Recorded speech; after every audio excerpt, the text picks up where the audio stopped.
मेरा नाम प्रतीक भारद्वाज है। मैं जेएनयू का ही शोधार्थी हूँ। जेएनयू एसयू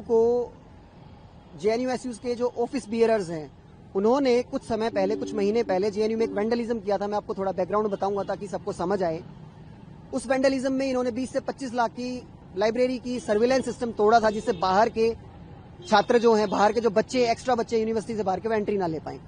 उस वेंडलिज्म की इनको सजा ये दी गई कि चीफ प्रोक्टर मैनुअल, जो कि चीफ प्रोक्टर द्वारा और वीसी मैम द्वारा बनाया जाता है, उसके तहत इनको सजा ये दी गई कि इनको 2 सेमेस्टर के लिए इन्वेस्टिगेट किया गया और उसके साथ इन पे 20-20 हजार रुपए का इनके ऊपर फाइन किया गया, जिसका विरोध ये वाइस चांसलर मैम या चीफ प्रोक्टर ऑफिस या एडमिन के अगेंस्ट करने के बजाय ये लोग उसका विरोध नहीं करते, ये राजनीति करते हैं। और राजनीति ऐसे करते हैं कि बाहर से मोबिलाइज करते हैं अपने पुराने नेताओं को, जिसमें कन्हैया कुमार है, पुराने अपने समर्थित प्रोफेसर्स को, जिसमें निवेदिता मेनन जैसी प्रोफेसर्स हैं, उनको यहाँ लाते हैं, स्टूडेंट्स को यहाँ पे जो है और मोबिलाइज करने की कोशिश करते हैं और रास्ता चुनते हैं सारे स्कूल्स को बंद करने का।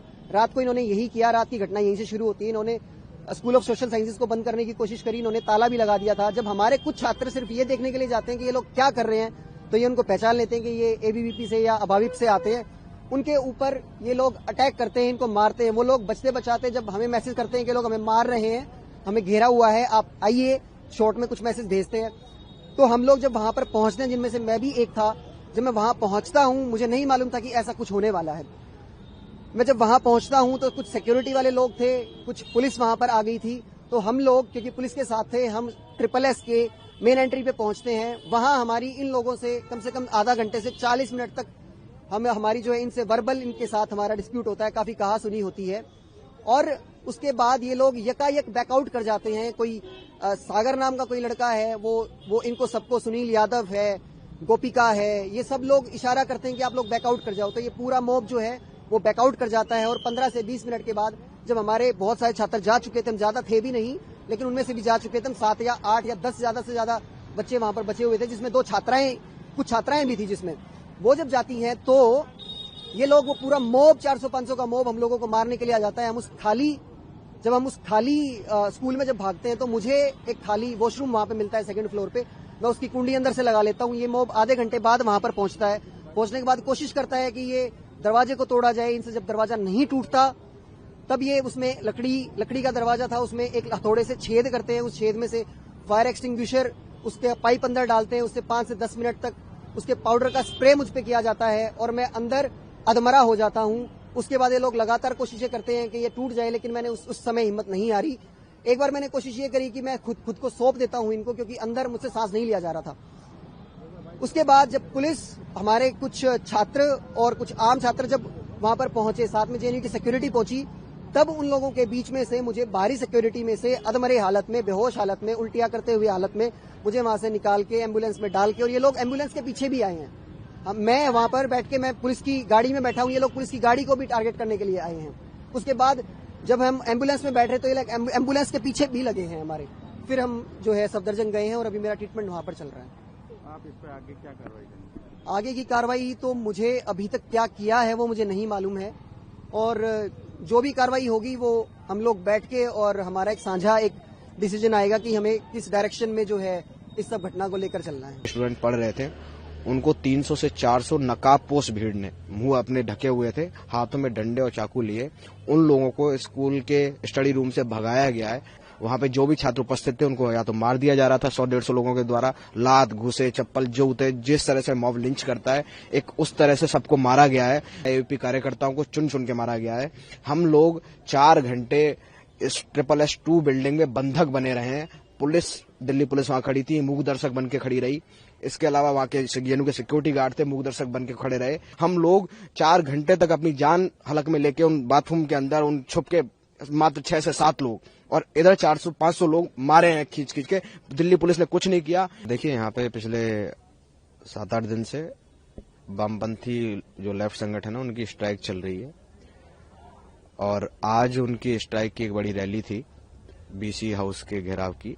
तो उसके बाद उन्होंने जो किया, पूरी रात जिस तरह का आतंक आज उन्होंने इस जेएनयू में फैलाया है, स्कूल्स में जा जाके, जो स्कूल्स की स्टडी रूम थे जहां बच्चे पढ़ रहे थे, स्टूडेंट पढ़ रहे थे, उनको 300 से 400 नकाबपोश भीड़ ने, मुंह अपने ढके हुए थे, हाथों में डंडे और चाकू लिए, उन लोगों को स्कूल के स्टडी रूम से भगाया गया है और स्कूल के ऊपर ताले लगाए गए हैं। वहां पे जो भी छात्र उपस्थित थे उनको या तो मार दिया जा रहा था 100-150 लोगों के द्वारा, लात, घुसे, चप्पल, जूते, जिस तरह से मॉब लिंच करता है एक उस तरह से सबको मारा गया है। जो लोग थोड़ा भी बोला है, क्यों मना किया है, क्यों आप स्कूल बंद कर रहे हैं, सबको मारा गया है। एबीपी कार्यकर्ताओं को चुन चुन के मारा गया है। हम लोग 4 घंटे इस SSS2 बिल्डिंग में बंधक बने रहे हैं। पुलिस, दिल्ली पुलिस वहां खड़ी थी, मूक दर्शक बन के खड़ी रही। इसके अलावा वहां के जेएनयू के सिक्योरिटी गार्ड थे, मूक दर्शक बन के खड़े रहे और पूरे 300 से 400 की भीड़ वही चाकू, जूते, चप्पल और लाठी लेके ढूंढ ढूंढ के बाथरूम में हम लोगों ने अंदर से कुंडी लगा के बंद कर दिया। उन्होंने बाथरूम के गेट तोड़ तोड़ के छात्रों को निकाल निकाल के मारा है। मैं आप देख भी सकते हैं सामने, विजय सोशल साइंस के स्टूडेंट हैं, इनको 100-150 की भीड़ ने गेट तोड़ के, बाथरूम का गेट तोड़ के निकाल के, जो छुप के अपनी जान बचाए वहां खड़े थे, खींच के मॉब लिंच किया है, मारा है, भयंकर मारा है। ये पूरा शरीर, ये पूरा इस तरह से जेएनयू के एक छात्र को, आम स्टूडेंट को यहाँ पे आज मारा गया है। हम लोग 4 घंटे तक अपनी जान हलक में लेके उन बाथरूम के अंदर, उन छुप के मात्र 6 से 7 लोग और इधर 400-500 लोग मारे हैं खींच खींच के। दिल्ली पुलिस ने कुछ नहीं किया। लास्ट में हमारे कुछ साथी आए हैं, हमको बचा के वहां से निकाल के लेके आए। सब लोग, सफदरजंग 2 लोग भर्ती हैं। एक क्या तो एकदम इतनी हालत खराब हो गई, उसकी सांस घुट गई, बेहोश है, उसको बेहोशी की हालत में सफदरजंग ले जाया गया है। वामपंथी नक्सलियों ने जिस तरह का आतंक आज जेएनयू में मचाया है, एक तरह से पूरी तरह से हत्या करने की साजिश यहाँ रची जा रही थी। एक एक छात्र को मॉब लिंच, ऐसे मॉब लिंच कर रही थी, पत्थरबाजी फेंक रहे थे, कांच फेंक रहे थे, जो उनके हाथ में पड़ रहा था उनको मार रहे थे लात घूसों से। इस तरह का आतंक जेएनयू ने पहले नहीं देखा होगा। ये रात इस तरह से आतंक उन लोगों ने मचाया है। हम इसकी बहुत कड़ी निंदा करते हैं। हम जैसे तैसे वहां से बच के यहाँ निकल के आ पाए। मेरी प्रशासन से मांग है, पुलिस से मांग है कि आप जब वहां खड़े थे, आपको सबके पता है वो नकाबपोश कौन थे जो बाहर से आके जेएनयू में आके छात्रों को मार रहे हैं, जो वामपंथी नक्सली उन गुंडों को बुला के उनके साथ मिलकर यहाँ पे लोगों को मार रहे हैं, उन पे कड़ी से कड़ी कार्रवाई हो। उनको पहचान के जो out of bond JNU students के यूनियन के कुछ पदाधिकारी चल रहे हैं उनको बाहर किया जाए और इन लोगों को कड़ी कार्रवाई हो। क्या मामला हुआ अंदर में और आपके साथ क्या कर? ये वामपंथी गुट जो 7 दिन से अपना प्रोटेस्ट कर रहे थे, जो भी कर रहे थे, ये आज इन्होंने टारगेट करके एबीपी के कार्यकर्ताओं को, नॉर्मल स्टूडेंट्स को जो लाइब्रेरी के आसपास थे या स्कूल एरिया में थे, वहां इन्होंने टारगेट करके एक एक को घेर घेर के मारा और उसके बाद लगभग 4 घंटे तक हमें SSS2 में बंधक बना के रखा और वहां लगभग 100-150 की भीड़ ने आके मॉब लिंचिंग की और मैं बाथरूम में लॉक था, वहां से निकाल के बहुत ही मारा। आगे आपकी क्या मांग है और क्या?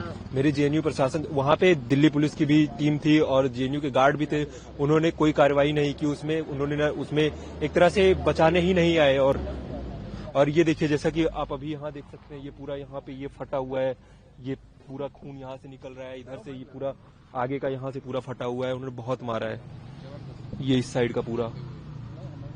तो सर क्या दिल्ली पुलिस भी वहाँ मौजूद? दिल्ली पुलिस की वहाँ भी लोग थे और गार्ड्स भी थे। मेरी जेएनयू प्रशासन से मांग है, ये आउट ऑफ बाउंड जो 4-5 स्टूडेंट है, इन्होंने पूरा एक तरह से ये प्री प्लान था, ये जानबूझ के टारगेट करने के लिए इन्होंने मारा है। कितने लोग थे सर वहाँ? ये लगभग 400-500 की भीड़ थी और नकाबपोश थे, पूरा इनका चेहरा ढका हुआ था, उसमें बहुत से लोग बाहरी थे। तो दिल्ली पुलिस ने आपकी कोई हेल्प नहीं की? दिल्ली पुलिस को कॉल हम करते रहे, आधी 1 घंटे बाद आई, वो भी 112 नंबर की जो टीम है, लगभग 4-5 पुलिस वाले आए। 4-5 पुलिस वाले उस 500 की भीड़ में हमारा क्या ही मदद करेंगे।